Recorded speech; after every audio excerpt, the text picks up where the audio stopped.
The first time I met her, she tried to arrest me. Not because I had done anything particularly illegal, at least nothing that would qualify as arrest-worthy in most human jurisdictions, but because I had laughed at the wrong moment. The station was loud that day. Not noisy in the way Earth cities are noisy, but layered, voices in ultrasonic frequencies, electromagnetic chatter, pheromone signals drifting like invisible fog. Orion Trade Hub 7 was one of those places where species didn't just coexist, they collided. I was leaning against a rusted alloy pillar, waiting for a shipment that was already 6 hours late. Typical. The crate held atmospheric filters, cheap ones. I sold cheap things to people who couldn't afford better. It wasn't glamorous, but it kept my oxygen paid. That's when I saw her. Tall, taller than any human, wrapped in a sleek, reflective exosuit that shifted colors depending on the angle. Her face wasn't exactly humanoid, but it wasn't completely alien either.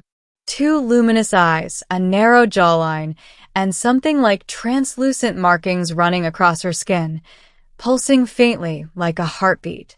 A Varelian. I'd heard of them. Efficient. Literal. Dangerous in ways that didn't always involve weapons.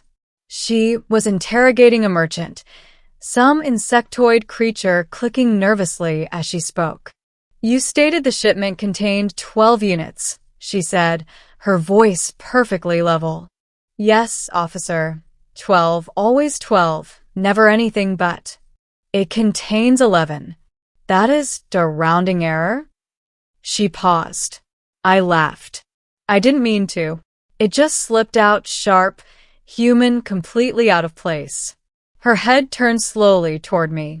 That was my first mistake. Explain your reaction, she said, stepping toward me. Her presence felt precise. Like every movement was calculated down to the molecule. I just thought it was funny, I said, raising my hands. You know, rounding error? That's a good one. There is no humor in numerical fraud. On Earth there is. I am not on Earth. Fair enough. She studied me for a long moment, her glowing eyes narrowing slightly. You exhibit irregular behavioral responses. Yeah, I get that a lot. State your occupation. Trader. Licensed. Technically. Her gaze sharpened. Technically is not a valid legal status. It is where I'm from. She didn't smile. I wasn't sure she could. You will accompany me for verification. Whoa, hold on, I said. That seems a bit extreme. I didn't do anything. You disrupted an official inquiry. I laughed. You admit guilt. I admit having a sense of humor? She tilted her head slightly, as if recalibrating. Humor, she repeated. Explain its function. I sighed. This was going to take a while.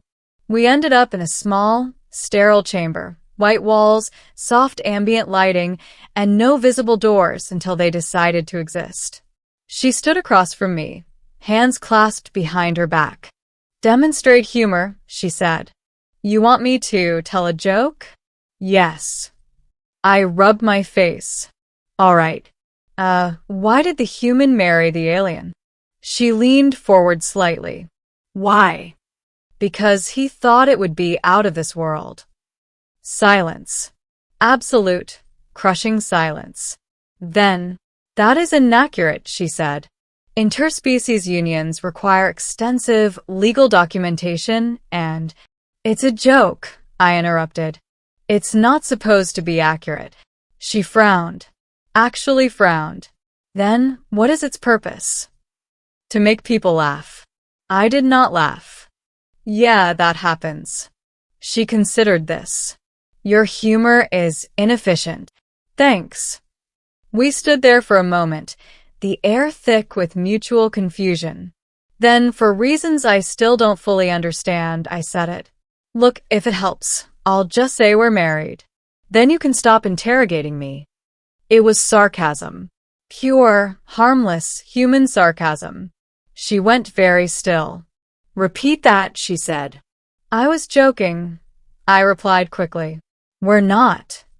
You proposed a legal union as a solution to jurisdictional conflict. That's not. I accept.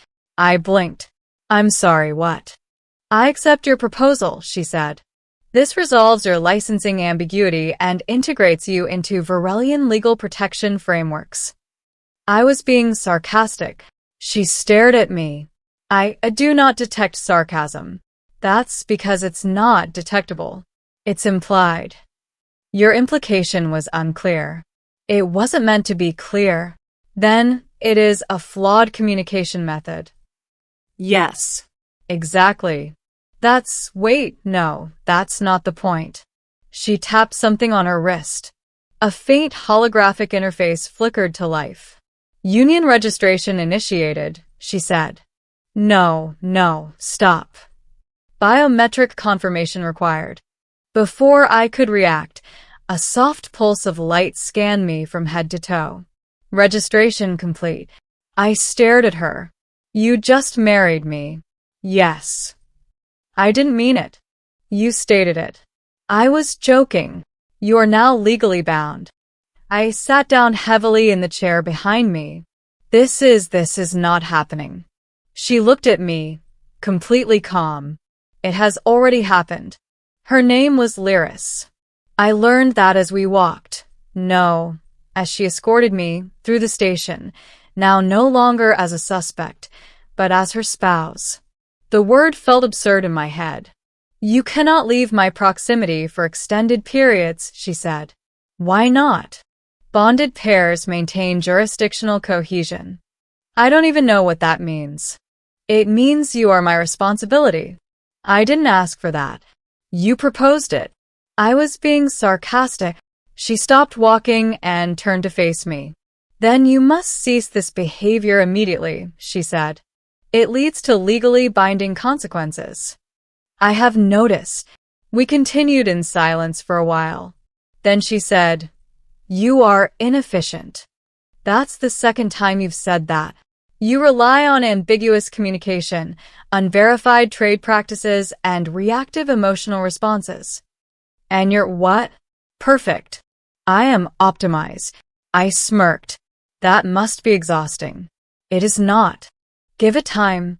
Living with Lyris was like living with a perfectly calibrated machine that had decided I was its primary variable. She reorganized my entire inventory within 2 days. You had no logical categorization system, she said, as I stared at my neatly arranged crates. I had a system. It was chaos. It was organized chaos. It was inefficient. She upgraded my equipment, without asking. This device improves atmospheric filtration efficiency by 37%, she said, handing me a modified unit. Where did you get this? I requisitioned it. From where? Station resources. You stole it. I reallocated it. Lyris. It is now ours. I rubbed my temples. This marriage is going to get me arrested. It already prevented your arrest. Fair point. Despite everything, something strange started to happen. I got used to her. And she started to change. Slightly. One day, I told another joke. Why don't humans trust alien stares? I said. She looked at me, expectant. Why? Because they're always up to something. She paused. Then, very faintly, her lips twitched. It wasn't a smile, but it was close. That was marginally more effective, she said. I grinned. I'll take it. The real problem came 3 weeks later. Varelians don't take marriage lightly. To them, it wasn't just a legal contract. It was a biological and social bond, deeply integrated into their culture. And apparently, I had triggered something. You must attend the bonding ceremony, Lyris said. The what? The formal recognition of our union. I thought we already did that. That was administrative. This is personal. I stared at her. I didn't sign up for a ceremony. You initiated the union. I made a sarcastic comment. She stepped closer to me. Then you must clarify your intent. I've been trying to do that since day one. Your clarification has been inconsistent. Because you don't understand sarcasm. Then you must communicate in a way I understand. I exhaled slowly. Okay, fine. Let me be very clear. She waited. I did not intend to marry you. Silence. For the first time since I met her, Lyris looked uncertain. Then why did you say it? She asked. Because humans say things they don't mean. It's how we cope. We exaggerate. We joke. We blur the line between truth and humor. That is illogical. It is. She looked down for a moment, her glowing markings dimming slightly. Then our union is invalid? I hesitated. Because here's the thing. Somewhere between the sarcasm and the chaos and the constant arguments, I had started to care. She was frustrating, yes. Incomprehensible at times. But she was also honest. In a way humans rarely are. I don't know, I said finally. That is not a sufficient answer. It's the only one I've got. The ceremony was held in a chamber unlike anything I'd seen before. Soft, bioluminescent structures curved around us, pulsing gently with light. The air felt different, charged, almost alive. Other Varelians were there, watching us. Watching me. I felt very, very human. This is a mistake, I muttered. You say that frequently, Lyris replied. Because it frequently is. She turned to face me. If you wish to terminate the union, you may do so now. I looked at her, at the steady glow of her eyes, the faint, rhythmic pulse of her markings. You wouldn't stop me? I asked. No, she said. Consent must be mutual. That word hit harder than I expected. Consent. Something so simple, so human. And yet, somehow, she understood it better than most humans I'd met. I took a deep breath. I was being sarcastic, I said. I know, she replied. I blinked. You know. I have been analyzing your communication patterns, she said. I believe I now understand sarcasm. I stared at her. Then why are we here? Because, she said, I am no longer certain that your statement was entirely false. My heart skipped. That's not how sarcasm works. Is it not? No. I mean, yes. Sometimes. It depends. Your communication remains inefficient. I laughed. Yeah, it does. She stepped closer. If you choose to remain, she said, it will not be due to sarcasm. I swallowed. Then what would it be? She held my gaze. Choice. I looked around the chamber, at the alien architecture, the watching figures, the strange, beautiful light, then back at her, at Lyris, the alien who arrested me for laughing, the alien who married me because I made a joke, the alien who had somehow become important. I'm still confused, I said. That is acceptable, she replied. I'm still pretty sure this is insane. That is likely. I don't understand half of what you say. I am aware. I smiled. But I think I'd like to try. She was very still. Clarify, she said. I mean, I said, taking a breath. I'd like to stay. Not because of a joke. Not because of a legal loophole. Then why? Because somewhere along the way, this stopped being an accident. I paused and started being something else. She studied me for a long moment. Then, slowly, very slowly, she smiled. A real one. Small, subtle, but unmistakable. Your statement is acceptable, she said. High praise. It is. The ceremony proceeded. I didn't understand most of it. There were lights and sounds, and something that felt like energy passing between us. Warm, steady, grounding. And for the first time since this whole ridiculous situation began, it felt real. Later, as we walked back through the station, I glanced at her.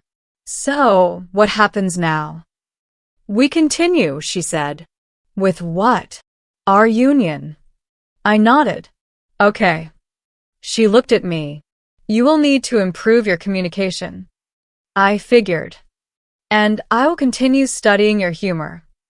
Good luck with that. I will optimize. I chuckled.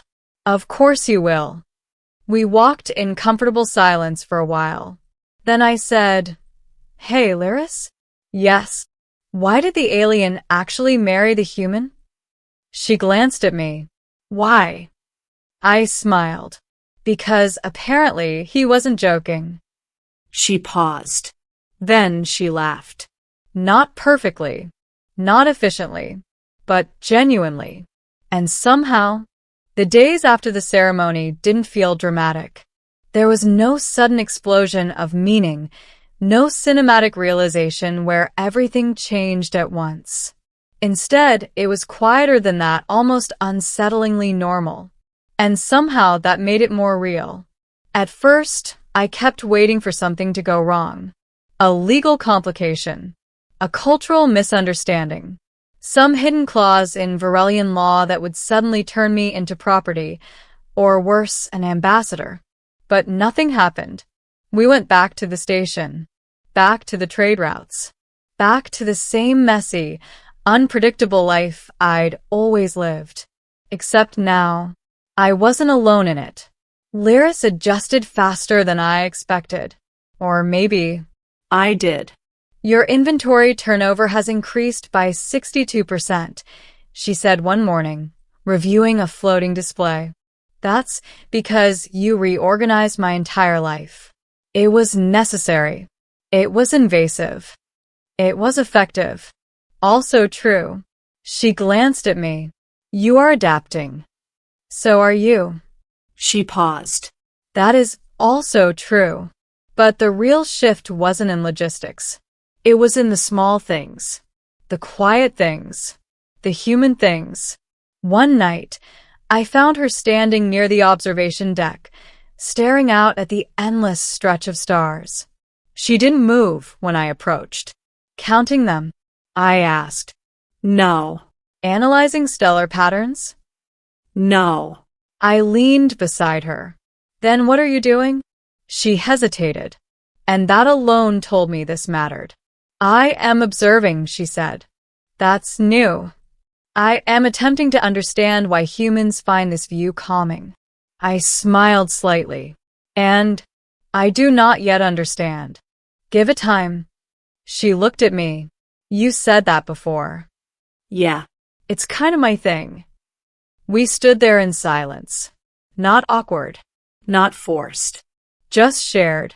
After a while, she spoke again. When you made your initial statement, she said, it did not intend truth. Correct. And yet it became true. Yeah. She turned slightly toward me.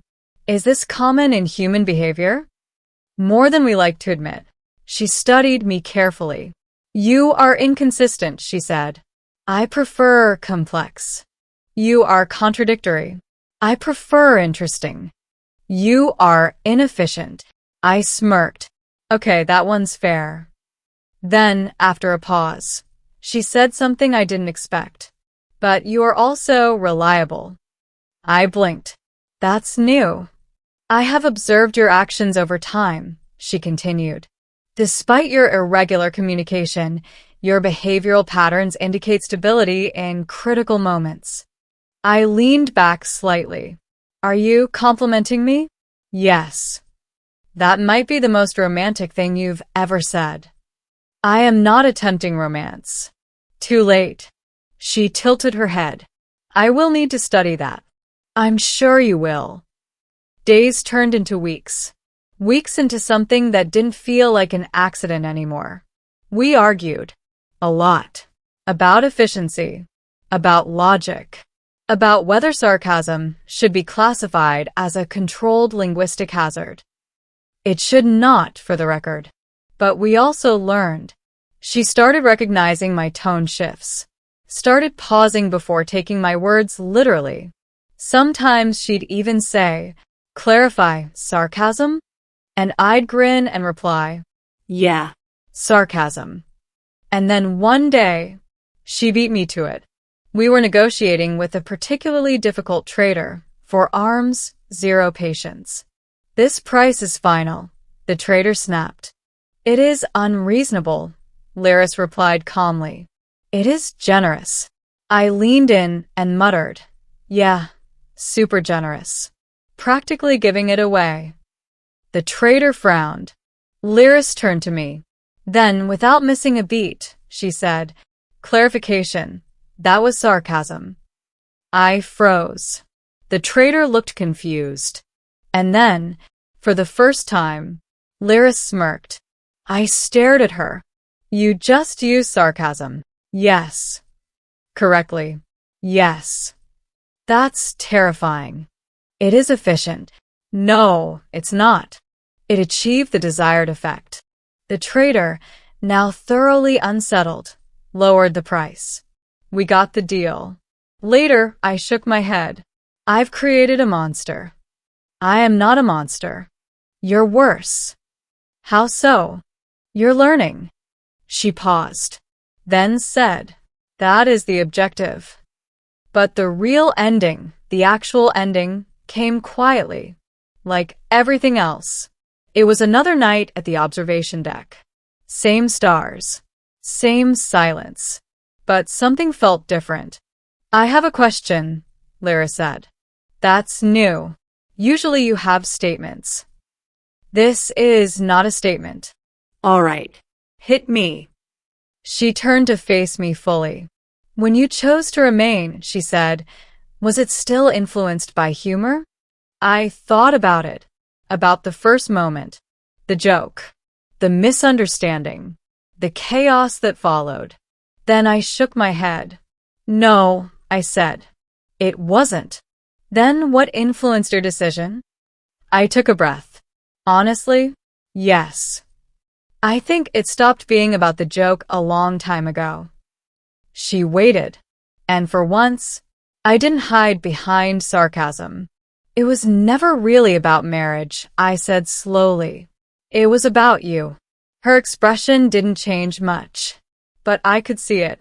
That faint shift, that attention. "You didn't try to understand me by forcing me to change," I continued. "You just studied me, accepted the weird parts, even when they didn't make sense." "That is correct." And somewhere along the way, I realized I was doing the same thing. She stepped a little closer. "Then this is mutual." "Yeah," I said softly. "It is." There was a long pause. Not empty, just full. Then she asked, "Do you still consider this union inefficient?" I smiled. "Completely." She nodded. "Agreed." Another pause. Then, "But I do not wish to terminate it." My chest tightened slightly. "Good," I said. "Because neither do I." She studied me for one final moment, then said, "Clarification, this is not sarcasm." I laughed. "No," I said. "It's not." And for the first time since all of this began, there were no misunderstandings, no confusion, no translation errors between logic and emotion. Just two completely different beings who somehow chose the same thing. As we stood there, watching the stars stretch endlessly across the void, I realized something strange, something I never expected.